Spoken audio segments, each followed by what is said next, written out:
संत तुकाराम महाराज की पत्नी बहुत कठोर थी, बहुत लड़ाकी थी।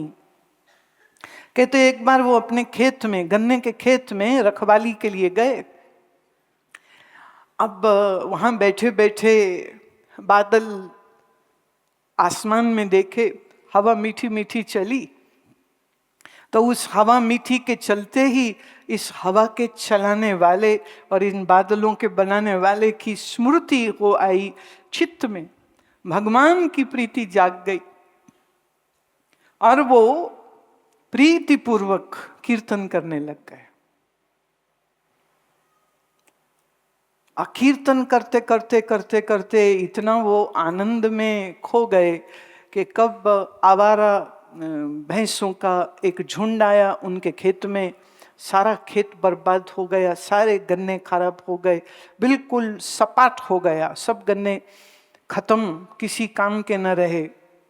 जब तक उनकी आंख खुली तो एक ही गन्ना पूरे खेत में लहरा रहा था।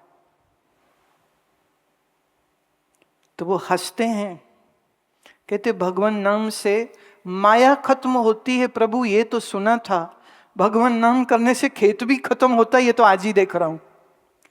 उन्होंने वो एक गन्ना उठाया, निकाला, कंधे पे रखा और गोविंद गोविंद गोविंद करते हुए वो अपने घर को आए। जब तक खबर, ये बुरी खबरें जल्दी पहुंचती हैं, पत्नी को मिल गई, वो आग बबूला गुस्से में चंडिका बनी दरवाजे पे खड़ी थी और देख रही है कि तुकाराम महाराज तो बड़े मजे से गन्ना लिए हुए और गोविंद गोविंद गोविंद गाते हुए आ रहे हैं।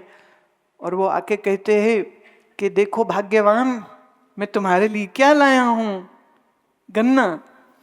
उसको इतना गुस्सा आया कि इसको कोई दुख नहीं, कोई अफसोस नहीं कि पूरा खेत बर्बाद हुआ है इसके बेहोशी से। ये आंखें बंद करके, बाबा जी बंद करके ध्यान मगन हुआ पड़ा और खेत बर्बाद हुआ है। तो उसने वो गन्ना छीना और दे के जोर से तुकाराम के ऊपर मारा। तो गन्ने के 2 टुकड़े हो गए। दोनों टुकड़े जमीन से उठा के हाथ में पकड़े हैं, बाएं दाएं हाथ में गन्ने के 2 टुकड़े, और हंसते हुए कहते हैं मुझे कितनी कर्मों वाली पत्नी मिली है, हिसाब की पक्की मिली है, क्योंकि गन्ना था 1, हम थे 2, तूने 2 हिस्से कर दिए, एक तू खा ले, एक मैं खा लूंगा।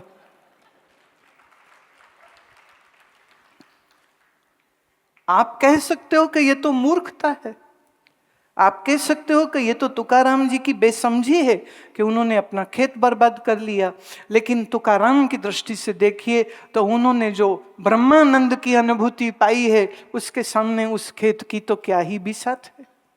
और फिर यही हुआ, ये खबर पहुंच गई दूर दूर तलक कि तुकाराम का खेत बर्बाद हो गया। तो गड्ढों के गड्ढे गन्ने भर भर के गांव गांव से लोग आकर के लाके तुकाराम के घर के बाहर लगाने लग गए कि लीजिए महाराज, हमारी ओर से ये भेंट लीजिए, हमारी ओर से भेंट लीजिए। अपने यहाँ से तो शायद 50 किलो गन्ना निकलता, उनके बाहर इतना गन्ना लग गया। तो उनकी श्रीमती तो बड़ी खुश हो गई, कहती ठीक ही है, कर लिया कर भजन, ठीक ही है, कोई बात नहीं। पर ये तो बड़ी फायदा की बात है। आम इंसान को फायदा नुकसान धन में दिखता है, रुपए में दिखता है, लेकिन आध्यात्मिक व्यक्ति ये जानता है कि दिन हुआ है तो रात होगी, और रात हुई है तो दिन भी। अब रात हो रही है तो क्या रात ही रहेगी कि निकल जाएगी रात? जो आएगा वो तो जब जीवन में दुख आए तो यही मंत्र बोलना, आया है दुख अब ये जाएगा भी, रोने की क्या बात है, रोने की क्या बात है।